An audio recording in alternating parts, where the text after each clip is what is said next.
如果说单眼皮才是纯种中国人，你相信吗？大家发现没？不知道从什么时候起，双眼皮就成了当代人的审美标准。女生只有双眼皮才算好看，相反，单眼皮只能算是有个性，无论怎样都不能与美貌联系在一起。更让大家无法接受的是，单眼皮、眯眯眼一直是西方人对中国人的刻板印象，所以很多人不喜欢自己的双眼皮。好像从古至今流传下来的人物画像中，古人都是又细又长的单眼皮。难道说中国人的祖先都是单眼皮吗？单眼皮真的代表中国血统吗？那么双眼皮是从哪里来的呢？大家好，欢迎收看本期科普故事。想了解更多有趣内容，欢迎点击关注按钮。1913年，英国有一个叫做萨克斯·罗默的小说家，写了一本叫做《傅满洲》的小说。在这一系列小说中，他塑造了一个高个子、黄皮肤、眯缝眼的反派角色傅满洲。自此之后，单眼皮、眯眯眼就变成了西方人对亚洲人的刻板印象。这是一段耻辱的历史。过去很长一段时间，西方人都用眯眯眼来代指中国人。这无疑是一种种族歧视。在这种种族歧视之下，很多国人开始讨厌自己的单眼皮小眼睛。然而，据说中国人的祖先都是单眼皮，真的是这样吗？有一些史料确实明确记载过，正统汉族人大多数是单眼皮，意思是正统汉族人血统是单眼皮。虽然听起来不可信，但史料确实是这样记载的。至于这些史料的依据，从历史中流传下来的许多壁画能够发现。就比如唐代是流传下来壁画非常多的一个朝代。唐朝著名的仕女图中的仕女都是单眼皮，可以说是从来没有发现过一个有双眼皮的存在。除了仕女图，秦始皇陵兵马俑中的形象大多也是单眼皮。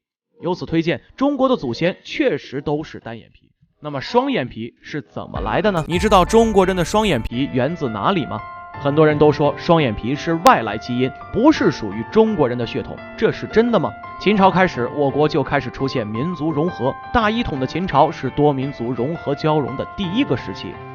这个时候，双眼皮基因开始传入中原，但这个时候只有少部分身体里出现了双眼皮的显性基因。在秦朝之后，应该说是东汉末年开始，双眼皮才开始占大多数。当时中原饱受战乱之苦，北方匈奴、鲜卑、羯、羌等少数民族进攻边境，因此中原人民无法谋生，汉族人口急剧减少。此时胡人大量迁移，胡人搬进来的人数甚至超过了汉族。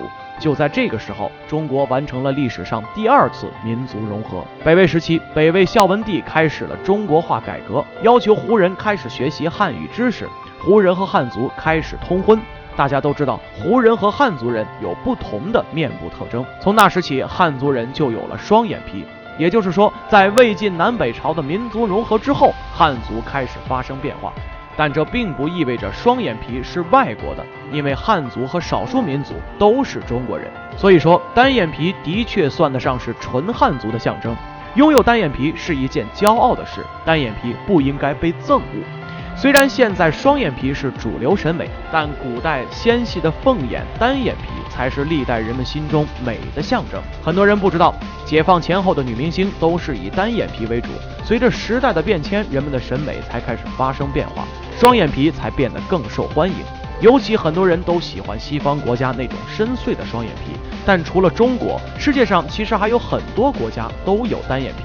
那么有哪些国家？看到这个单眼皮的女生了吗？你知道她是哪国人吗？从外表上看，很有亚洲人的样子，很多人第一眼会觉得她是中国人，但其实并不是。这个女生是韩国人。